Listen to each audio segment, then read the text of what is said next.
Dinghy सरकारी तौर पे तो नहीं ऐलान किया गया, उस लेवल पे शायद ख़ास फिगर्स होते हैं वो करते हैं ताकि पैनिक ना फैले। वैसे भी किटें भी नहीं है इतनी, क्या कौन चेक करे और क्या करता रहे, लेकिन काफ़ी ज़्यादा मरीज़ हैं जो प्राइवेटली भी हम देखते हैं। मैंने एक रिक्वेस्ट करनी है, दुनिया में तो नहीं, पाकिस्तान में जो लोग स्पेशली हमारे जो भी डॉक्टर्स हो, जो आप सबको ज़्यादा पता होगा मेरे से, लेकिन फिर भी याद दहानी के तौर पे, पहले भी जब भी इस तरह के बुखार फैलता है, आज ही मेरी घर में जो बच्ची काम करती है ख़ातून, उनकी बच्ची वो भी साथ आती थी माँ के, तो मुझे पता चला 4-5 दिन से वो बीमार है, तो वो लेके आए उसको, तो मैंने खैर उसे दाखिल करवा दिया हॉस्पिटल में। तो ये बेसिक लॉज याद रखें कि जो डेंगू बुखार है, आजकल वैसे चिकनगुनिया भी है, वो भी तकरीबन ऐसे ही है, ठीक है। उसमें जिस्म में दर्दें इससे भी ज़्यादा होती हैं, प्लेटलेट भी कम होते हैं, वाइट सेल भी, लिवर सेल भी ख़राब हो जाते हैं, लिवर के टेस्ट भी ख़राब होते हैं। कई मरीज़ों को बहुत उल्टी शुरू हो जाती है, कईयों को दस्त लग जाते हैं, कहीं को जिस्म में दर्द बहुत ज़्यादा होता है, आँखों के पीछे, सर के पीछे या कमर में बड़ी शदीद दर्द होती है।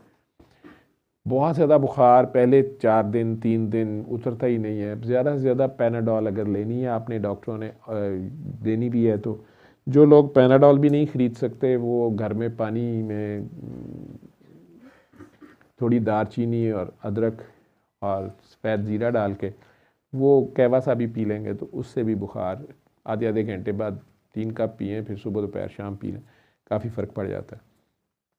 और नहाएं, अगर 100 से ऊपर बुखार है, अगर आपके घर में पानी आता है, आप मेरे तो सुनने वाले ज़्यादातर गरीब लोग हैं जिनके घरों में पानी भी कईयों का नहीं होता, बताते हैं मुझे, या इतना पानी नहीं होता, लेकिन बहरहाल अगर नहा सकते हैं नहा लें। गांव में है तो गांव की मस्जिद इस काम आ जाती है, पानी वहाँ नहा लें जाके, मिल जाता है, तहारत खाने बने होते हैं, लेकिन आप उस खाने में वहाँ जाके नहा लें। तो घर में जो लोग नहा सकते हैं, बुखार अगर 101 से ज़्यादा हो जाए, कईयों का ये कॉन्सेप्ट है कि सर्दियों में नहीं नहाना, बुखार में नमूनिया हो जाता है, माएँ नहीं बच्चों को नहलाती। चले जी, गीला कपड़ा लेके पूरे जिस्म पे मारें, उनके हाथ पाँव एक्सपोज कर दें, टांगें भी बाजू भी, उन पे गीले कपड़े के साथ उनको हवा लगने दें जिस्म को, बुखार नीचे आ जाएगा। उनके 101 102 से ऊपर जब बुखार जाता है तो फिर पैराडोल्स भी काम, पैरास्टामोल भी काम नहीं करती है। पैनाडोल पैरास्टामोल के अलावा कोई दवाई ना दें, जैसे ब्रूफिन है, डाइक्लोरैन है, या है दूसरी कई और, एस्प्रीन डिस्प्रीन है, ये नहीं लेनी। तो 3-4 दिन ये बुखार रहता है, बेटा ये जगह दे दे तूने, अगर ऊपर नहीं बैठना तो सारा डिस्टर्ब होता है, मैं डिस्टर्ब होता हूँ जब आप लोग बाद में आते हैं ना, मेरा सारा फ्लो जो है वो बीच में ख़राब होता है आप लोगों की वजह से।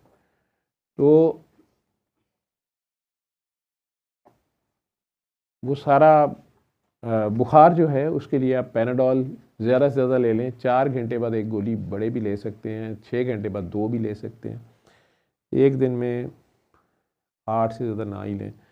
लेकिन छोटे बच्चों को शरबत देते हैं, माओं को पता होता है 1 चमची 2 चमची पैनाडोल का सिरप या पैरास्टामोल, जिस नाम से भी आपको मिल जाए, कैलपोल मिल जाए, और नहला दें, ये एक्सपोज कर दें बच्चे को, गीला कपड़ा मार दें ऊपर, या बड़े हैं तो उल्टी मतली आ रही है तो मोटिलियम का शरबत पी लें, या पैरिडोन है, डोम पैरिडोन किसी भी नाम से इस तरह का शरबत, या गोली भी इसकी मिलती है, वो ले लें।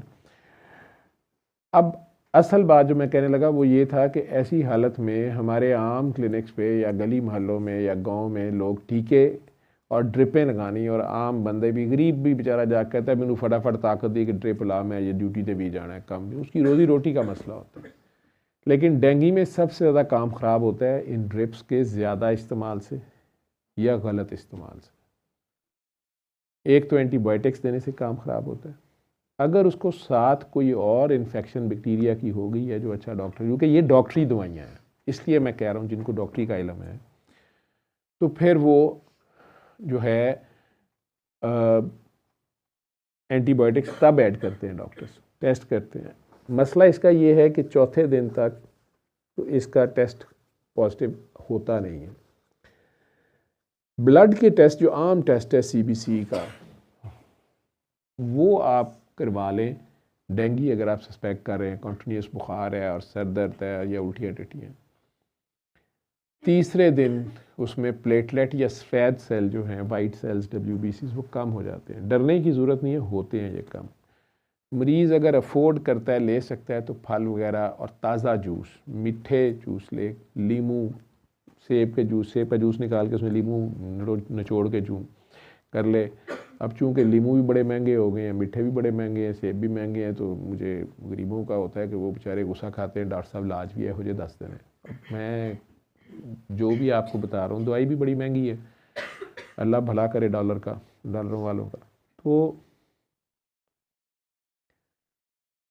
मेन मैसेज जो मैंने देना था वो देना था कि ड्रिप्स जो हैं ये बड़े ध्यान से लगानी होती हैं। जब इसमें मरीज़ का अगर तो टट्टियाँ उल्टियाँ उसको ज़्यादा लगी हैं तो उसमें पानी की कमी तो होती है।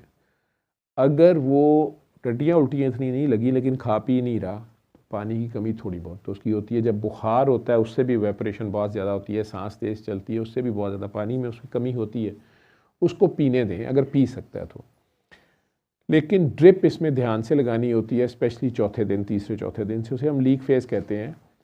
इन लोगों के खून की नालियों में खून जो है वो यूँ समझ लें कि खून की मिकदार इस तरह कम होती है कि उसमें से पानी जो है वो खून की नालियों से बाहर सीप कर जाता है, प्लेटलेट्स की कमी की वजह से, वाइट सेल्स की कमी की वजह से भी, लेकिन ये उनकी खून की नालियों से ये बाहर सीप कर जाता है। तो मरीज़ का चेहरा थोड़ा सा, जैसे हम तो उसे बोलते हैं, पफ़ी हो जाता है, या लगता है स्वेलिंग सी हो गई है, या हाथों पे भी थोड़ा सा वर्म आ गया है शायद, या पैरों, लेकिन नहीं नज़र आता आप लोगों को। हमें पता होता है कि जिस्म में फेफड़ों के गिर्द काफ़ी जगह होती है, वहाँ पानी इकट्ठा होना शुरू हो जाता है। पेट में पानी बाहर निकलना शुरू हो जाता है, अंदर ही पित्ते के इर्द गिर्द होता है। अल्ट्रासाउंड में शुरू में नज़र आ जाता है, जिन्हें अल्ट्रासाउंड करनी आती है, कि पित्ते के गिर्द थोड़ा सा पानी है।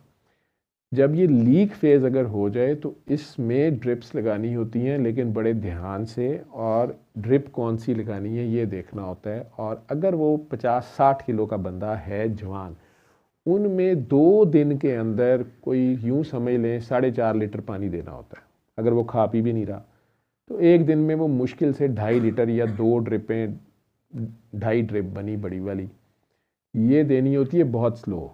आप फास्ट देते हैं तो वो उतने प्रेशर से बाहर निकल जाता है, तो उसका सांस और ख़राब होना शुरू होता है, फेफड़ों के गिर्द भी पानी इकट्ठा होना शुरू होता है, या पेट में पानी, और दर्द बढ़नी शुरू हो जाती है। तो ये मैंने आप आम डॉक्टर्स हजरात को, जिन्होंने अगर डेंगू को नहीं पढ़ा, या वो भूल गए हैं, या उनकी ट्रेनिंग नहीं हुई, हुकूमतों ने, मुख्तलिफ़ हुकूमतों ने पिछले 16-17 साल से हमारे ऊपर ये डेंगू मुसल्लत किया गया। शायद वॉर वेपन के तौर पे अफ़गानिस्तान की तरफ उन्होंने यूज़ किया था, शायद किया हो, क्योंकि वो गारों में तालिबान चले जाते थे, उन्होंने मच्छर को इस तरह का इंजीनियर छोड़ा या क्या था। बहरहाल ये मेरा अपना ख्याल है। वहाँ से फिर ये पहले हमारे पेशावर में फैला था, फिर अगले साल ये पिंडी में ज़्यादा हुआ था, और फिर उसके बाद ये लाहौर तक आ गया था 2008 से 2011 और 13 तक। और ये सबको पता है कि पानी ना खड़े होने दें, ताज़ा पानी पिंडे देता है ये जो मच्छर है ये वाला। और इसमें जरासीम, ये वायरस जो है, ये जिस्म में आके बहुत ज़्यादा दर्द और बुखार की कैफियत पैदा करता है। प्लेटलेट कम होते हैं, उनसे डरने की ज़रूरत नहीं है, 10 तक भी, 10 से नीचे भी चले जाते हैं, हम खून का बंदोबस्त कर लेते हैं। लेकिन अगर मरीज़ ब्लीड ना करे तो हम नहीं लगाते। अगर पखाने काले रंग के आने शुरू हो जाएं, नक्सीर जैसी मेरी मेट को शुरू हो गई, या ब्लीडिंग शुरू हो गई उसको कहीं से भी, या उल्टी बलगम में खून आना शुरू हो गया, तो वो ज़रूर हम देखते हैं। उसकी ब्लड टेस्ट रोज़ाना CBC कई बार 12 घंटे बाद भी करते हैं, उसकी हेमेटोक्रेट किधर जा रही है। तो जो भी पैरामेडिक्स भी अपने क्लिनिक कर रहे हैं, या डॉक्टर्स भी कर रहे हैं किसी गांव में, किसी कस्बे में, वो उसको फिर देखते रहें। अगर तो हेमेटोक्रेट बढ़ रही है, इसका मतलब है कि उसका खून थिक हो रहा है, उसमें पानी की कमी है, उसको ड्रिप्स लगानी पड़ेंगी स्लोली। और वो फार्मूला सारे गवर्नमेंट ने बार बार सर्कुलेट भी किए हैं, आप डेंगू साइट पे जाके वो निकाल भी लेंगे। लेकिन फॉर गॉड सेक, सिर्फ पैसे बनाने के लिए, या लोगों की तसल्ली के लिए, या लोगों की फरमाइश पे वो एकदम से 3-4 लीटर ड्रिप ना लगा दिया करें, और ना ही उसमें एंटीबायोटिक्स बहुत ज़्यादा डाल दिया करें, या स्टीरॉइड्स डाल दिया करें। शाह साहब जाना चाह रहे हैं तो वो डॉक्टर साहबान से, जो मेरे से ज़्यादा ही जानते होंगे, लेकिन जिनको अगर भूला हुआ है थोड़ा सा मैं भी रिवाइज़ कर दूं, क्योंकि उस बच्ची की भी आज मैंने हालत देखी, और कुछ पेशेंट्स हमारे पास भी जो आते हैं तो वो कई बार उन्हें बहुत ज़्यादा ड्रिप्स लगाई होती हैं, तो वो बहुत ज़्यादा बाद में उन्हें प्रॉब्लम हो रही होती है, सांस की भी और दूसरे मसाइल होते हैं। क्योंकि ये तो होता है कि वो मरीज़ खा नहीं रहा होता, जिगर पे भी सोजिश हुई होती है, उसे मतली हो रही होती है, उल्टियाँ आ रही होती हैं, कई बार पेट में शदीद दर्द होता है। दर्द का टीका कहीं वो लगा बैठते हैं, कहीं हिप पे या बाजू में, प्लेटलेट्स कम होने की वजह से वो गुमड़ बहुत बड़ा बना होता है, वहाँ नील पड़ा होता है या खून अंदर उसके इकट्ठा हुआ होता है। इन चीज़ों की एहतियात करनी होती है। ये चौथे से 8वां दिन ख़तरनाक ज़रा होता है, हम उसे लीक फेज़ बोलते हैं, और चौथे दिन से ही टेस्ट पॉजिटिव आ सकता है डेंगू का, उससे पहले कोई टेस्ट नहीं होता। हाँ, CBC का जो कंप्लीट ब्लड काउंट का हीमोग्लोबिन और वाइट सेल प्लेटलेट का जो टेस्ट है वो आप दूसरे तीसरे दिन से करवा सकते हैं, देखने के लिए कि प्लेटलेट और वाइट सेल्स कहाँ हैं और हेमाटोक्रिट कितनी थी बेसलाइन। फिर वो आगे हेल्प करती है अगली मैनेजमेंट में। रोज़ाना फिर हम लोग हॉस्पिटल में भी दाखिल करें तो करते हैं। और उसके साथ चौथे दिन NS1 का टेस्ट है जो अच्छी लेबॉर्ट्रियों से होता भी है और सरकारी तौर पे भी मेरे ख्याल वो करते तो हैं। जो मरीज़ दाखिल होते हैं, रिपोर्टें ना आए तो अलग बात है, लेकिन चौथे दिन से वो होता है, चौथे 5वें दिन। छठे दिन से फिर इसका डेंगू IgM का टेस्ट है, वो भी लेबॉर्ट्रियों से अवेलेबल है। तो वो बुखार का छठा दिन, तो फिर उससे हमें मज़ीद कंफर्म हो जाता है कि ये डेंगू ही है। NS1 हो जाए तब भी डेंगू ही है, पॉजिटिव अगर आ गया। लेकिन प्लेटलेट अगर कम भी हो गए हैं, NS1 और डेंगू नेगेटिव हैं, उसी तरह की अलामात हैं, तो ये चिकनगुनिया, उसका टेस्ट कोई नहीं है हमारे पास। ठीक है, चिकनगुनिया का ये है कि डेंगू में भी और चिकनगुनिया में भी चौथे दिन से 5वें दिन से बुखार ख़त्म हो जाता है, मरीज़ भी लगता है कुछ बेहतर है आज, लेकिन फिर उसे पेट दर्द या भूख लगना शुरू हो जाती है। जिन्हें भूख लगनी शुरू हो जाए तो अच्छी अलामत है, लेकिन अगर सांस ख़राब होना शुरू हो गया, ब्लीडिंग शुरू हो गई है, पखाने काले शुरू हो गए हैं या नील पड़ने शुरू हो गए हैं, सांस ख़राब है, तो उन्हें हॉस्पिटल फ़ौरन दाखिल कराना है। वहाँ डॉक्टर्स मुख्तलिफ ड्रिप्स, एक डेक्स्ट्रॉन ड्रिप होती है, जैसे खून की ज़्यादा कमी हो जाए वो भी लगानी पड़ जाती है, वो सरकारी तौर पे आती है, आम नहीं होती अवेलेबल। ये प्राइवेट हॉस्पिटल्स में शायद उन्होंने रखी हो। वो भी एक मैयड फार्मूले के तहत हमने उसके मरीज़ के जिस्म के वज़न के हिसाब से लगाना होती है। और साथ ब्लड अगर लगाना है तो कौन सा वाला लगाना है, सिर्फ वाइट सेल लगाने हैं, प्लेटलेट लगाने हैं, रेड ब्लड सेल्स लगाने हैं या होल ब्लड लगाने हैं, ये डॉक्टर फैसला करते हैं। यूजुअली 90% से भी ज़्यादा मरीज़ इस स्टेज पे नहीं जाते, लेकिन कुछ ऐसे होते हैं जो बहुत सीरियस हो जाते हैं, ब्लड प्रेशर फॉल कर जाता है, शॉक में चले जाते हैं। जैसा जो बच्ची मेरे घर का, उसके 90-60 ब्लड प्रेशर है सिर्फ, तो हम उसके फिर ब्लड प्रेशर को घंटे घंटे आधे घंटे से मॉनिटर कर रहे होते हैं कि ये ब्लड प्रेशर किधर जा रहा है। अगर ब्लड प्रेशर दोनों रीडिंग्स जो हैं, ऊपर और नीचे वाला ब्लड प्रेशर जैसे है, यानी 100/60 है, तो इसमें 40 का फ़र्क है। घंटे बाद वो 90/60 हो गया, तो इसमें 30 का फ़र्क रह रहा है। तो हम उसे ड्रिप थोड़ी फास्ट करते हैं, हमें लगता है कि इसमें पानी की कमी हो रही है। और घंटे बाद वो 80/60 हो गया, तो ये 90 से भी नीचे आ गया, उसका यूरिन आ रहा है कि नहीं आ रहा है, पेशाब की नाली फिर हमें मजबूरन लगानी पड़ती है, जो हम जवान बच्चे बच्चियों को नहीं लगाना चाहते, क्योंकि हमें घंटे घंटे के हिसाब से उसका पेशाब नापना होता है कि उसका जितने केजी वेट है, 60 केजी का है, तो कम से कम 1 घंटे में 60 सीसी पेशाब आ भी रहा है कि नहीं आ रहा। अगर उससे भी कम आ रहा है तो गुर्दे जो हैं वो पेशाब कम प्रोड्यूस कर रहे हैं, इसलिए कम प्रोड्यूस कर रहे हैं कि जिस्म में खून की नालियों में पानी कम है, तो वो पानी को रोक रहे हैं। तो फिर ड्रिप्स हम उस हिसाब से करते हैं और हर घंटे घंटे बाद देखते हैं। अगर वो ब्लड प्रेशर उसका 70/30 पे आ गया, 70/60 पे आ गया, 70/50 पे आ गया, 20 का सिर्फ फ़र्क है आपस में, और नीचे भी जाता जा रहा है, तो हम बार बार उससे पूछते हैं कि बेटा आपको पखाने में काले रंग के पखाने तो नहीं आ रहे, या उल्टी तो नहीं खून की आ रही, या हमें लग जाता है कि जिस्म के अंदर कहीं ब्लीड हो रहा है जो पता नहीं चल रहा। अगर उसे टट्टियाँ उल्टियाँ नहीं लग रही तो कहीं तो ये ब्लड जा रहा है। तो ज़्यादातर पानी सीप आउट कर रहा होता है, जो मैं कह रहा हूँ कि पानी पाइपों से बाहर निकलता जाता है, उससे भी अंदर जो पाइपों के अंदर खून है उसकी टोटल मिकदार कम होती जाती है, उसे हम पानी से पूरा कर रहे होते हैं। लेकिन हमें ब्लीडिंग की एविडेंस अगर मिल जाए कि पखाने काले रंग के या उल्टी खून की आ गई है या नील बहुत बड़े पड़ गए हैं या कुछ हो गया, तो फिर हम खून भी उसको देते हैं, साथ पानी भी देते हैं। जब तक उसका ब्लड प्रेशर ऊपर आना नहीं शुरू होता, उसके अंदर ऊपर और नीचे वाले ब्लड प्रेशर में कम से कम 30-40 का फ़र्क नहीं आना शुरू होता, हमारी तसल्ली नहीं होती और हमारे लिए वो मरीज़ इंतहाई सीरियस होता है। ये जो एक्स्ट्रा पानी उसके अंदर इकट्ठा हो जाता है वो 7वें-8वें दिन अगर वो ना भी इतना सीरियस हो या हो भी जाए, अल्लाह करे तो 7वें-8वें दिन ये मरीज़ जो हैं, चूँकि वाइट सेल्स भी कम होते हैं, इन पे दूसरे जरासीम हमला कर देते हैं। क्योंकि वाइट सेल हमारी आम फौज या पुलिस कह लें वो होती है। जिस वक्त वो कम होता है तो जिस्म के अंदर और कई जरासीम हैं, बैक्टीरियाज हैं, वो शुरू कर देते हैं, कोई निमोनिया कर रहा है, कोई और इन्फेक्शन कर रहा है, तो फिर कई बार मजबूरन एंटीबायोटिक देनी पड़ भी सकती है। तो हमारी नज़र होती है तो वाइट सेल्स एकदम ऊपर जाना शुरू कर दें, बुखार फिर एकदम से तेज़ होना शुरू हो जाए, तो हमें अंदाज़ा हो जाता है कि इसको कोई और इन्फेक्शन शुरू हो गई है, तब एंटीबायोटिक का रोल शुरू होता है, नहीं तो नहीं होता शुरू में, क्योंकि ये वायरस है। और अगर उसका यूरिन भी अच्छा आना शुरू हो गया है और उसको भूख लगना शुरू हो गई है और जिस्म पे लाल सारा जिस्म हो गया या हाथ पांव लाल हो गए हैं, ख़ारिश शुरू हो गई है, तो डॉक्टर्स को बार बार वो या नर्सेज को या हेल्थ गिवर को वो मरीज़ और उसके घर वाले बार बार तंग करते हैं कि डॉक्टर साहब खारिश ना खुश करो, हाय हाय इन्नी खारिश उन्होंने हो रही, डॉक्टर साहब लाल हो गई है, डॉक्टर साहब वो हाथ है इन्ने लाल ने, मेरे बच्चे को देखो फला एंटी एलर्जिक ही कोई दे दो, और कई बार आपे भी खुआ देंगे ने, तो चले एंटी एलर्जिक दे दें, लेकिन हम बड़े खुश होते हैं जो डॉक्टर्स उसके ऊपर ड्यूटी कर रहे होते हैं, जो उसका इलाज कर रहे होते हैं, हमारे लिए ये अच्छी खबर होती है। जब मरीज़ को भूख लगनी शुरू हो जाए और या उसके हाथ पाँव पे ये लाल निशान जब हो जाए और ख़ारिश शुरू हो जाए, तो ये रिकवरी फेज़ की निशानी होती है।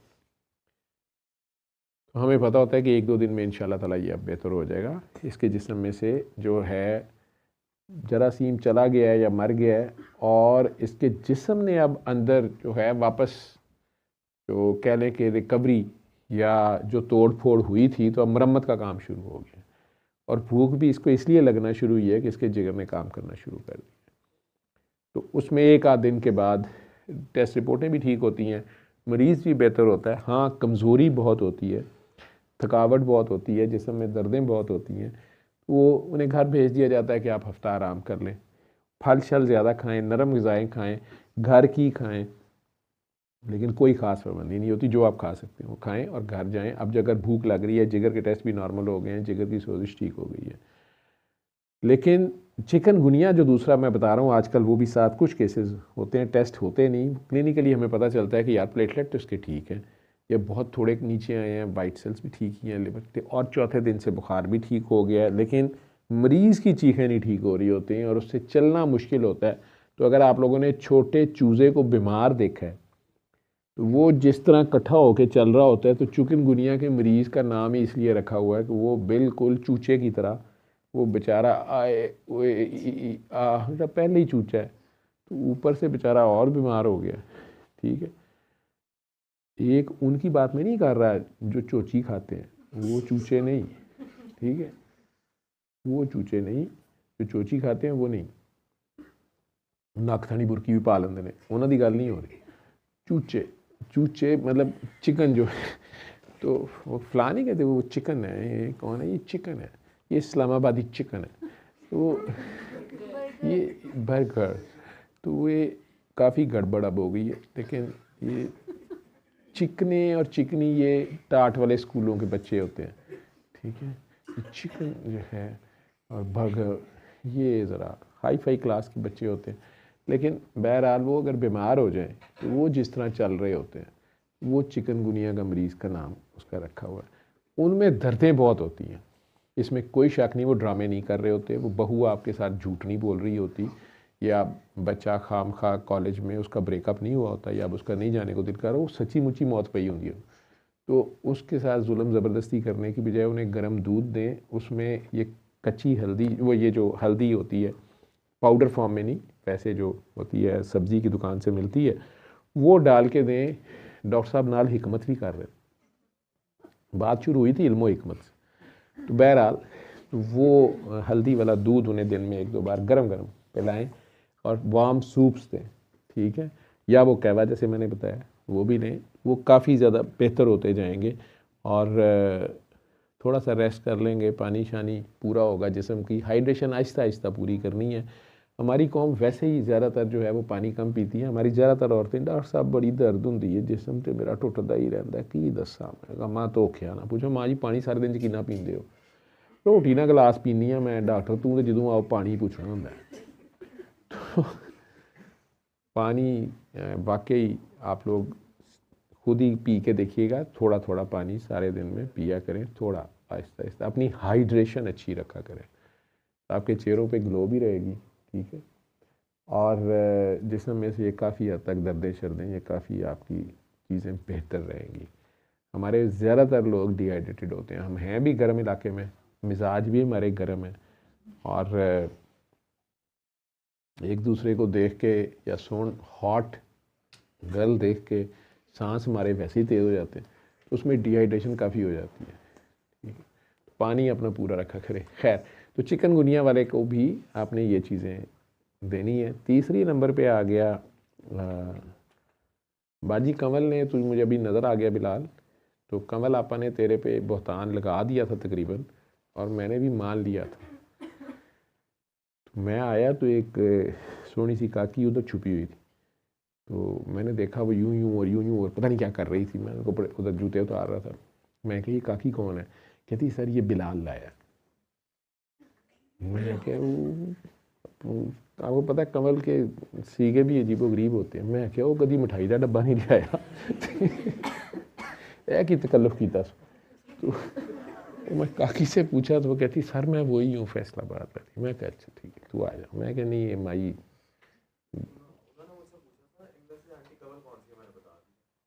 हाँ तो आंटी कमल, वो बाहर से इधर से इंप्रेशन ये पड़ा कि ये दोनों आपस में राजो न्याज कर रहे हैं, बाकी कहानी दे बाजी कमल आप बना लें, ठीक है। पिछले ज़माने में एक डाइजेस्ट आता था पाकीज़ा, वो 3 औरतें 3 कहानियाँ, वो तीनों औरतें और तीनों कहानियाँ कंवल के लिए लिख लेती थी, वो कंवल ही थी, ठीक है। फिर ये यहाँ खेल उठा, तुम्हें पता है कंवल कहाँ खेलता है, ठीक है। तो कहाँ थे हम, कहाँ चले आए? चिकनगुनिया के बाद तीसरे डॉक्टरों को बीमारी नहीं जब है, किन्जा ਨੂੰ यही है कि पेपर अज इत्थे पास हो जाए, पढ़ लिए फिर कल जाके यही लिख दिया गया, ठीक। तो बहरहाल तीसरा वायरल भी फैला हुआ है, कोविड भी फैला हुआ है, कोरोना भी, उसकी फॉर्म चेंज होती जा रही है। ये जो लोग खांसियाँ जिनकी ठीक नहीं हो रही और ये पसलियों में बहुत दर्द होती है, इन जगहों में बहुत दर्द होती है, बलगम निकल के ही नहीं दे रही, वो नेबुलाइजेशन में भी आप लोग जितने जन लोग यूज़ कर रहे हो, नेबुलाइजेशन में हाइपरटोनिक सैलाइन डालना। हूँ हाइपरटोनिक सैलाइन ना महंगा कर दियो यार, इन्नी की बोतल 150 की होती है तो 120 की, तो वो डाल लिया करें, उससे बलगम आराम से निकल आएगी, ठीक है। बलगम इंड्यूस करना हम उसे कहते हैं। और जिन लोगों को वेंटोलिन की वजह से ज़रा धड़कन तेज़ हो जाती है, उन्हें वेंटोलिन ज़रा कम डाल लें और सैलाइन ज़्यादा डाल लें। जहाँ हाइपरटोनिक सैलाइन अवेलेबल नहीं, वो सैलाइन ही ज़्यादा डाल लें, ठीक है। तो अगर सैलाइन हाइपरटोनिक सैलाइन वाले ने महंगा किया तो मैं लोगों को बता दूंगा कुछ भी नहीं, पानी च नमक पाना है, घोल लेना, नमक वाला पानी ही गाए, ठीक है। फार्मूला बाद देख लेंगे कितना तुम नमक वाला पानी बना के नेबुलाइजेशन करते हो, अगर तो इसलिए महंगा ना करना। तो वो नेबुलाइज कर दें, कहवे साथ लें, या जो भी हर्बल टीज़ आप लेते हैं, पहले भी मैं कोविड के डेज़ में बताता रहा हूँ, वो लेते रहें। और ठंडे पानी ठंडी चीज़ों से गुरेज करें, ठंड में ना निकले, नीचे वार्मर पहने, अब मौसम एकदम से चेंज हो रहा है।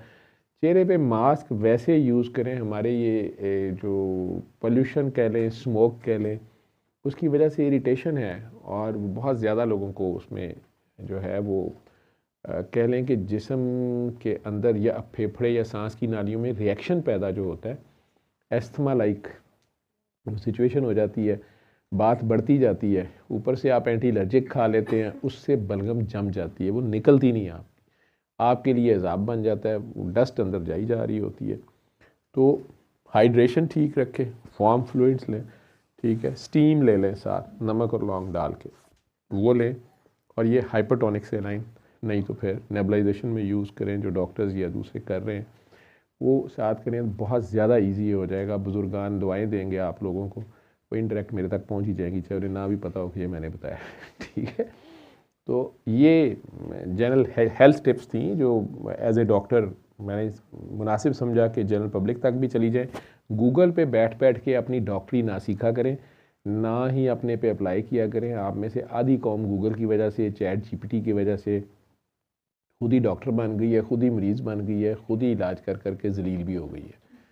तो 57 साल की उम्र में अभी भी मुझे पढ़ना पड़ता है। 40 साल हो गए हैं डॉक्टरी पढ़ते पढ़ते पढ़ते पढ़ते पढ़ते, ठीक है। अभी भी 30-40% से ज़्यादा मेडिसिन मुझे नहीं आती है।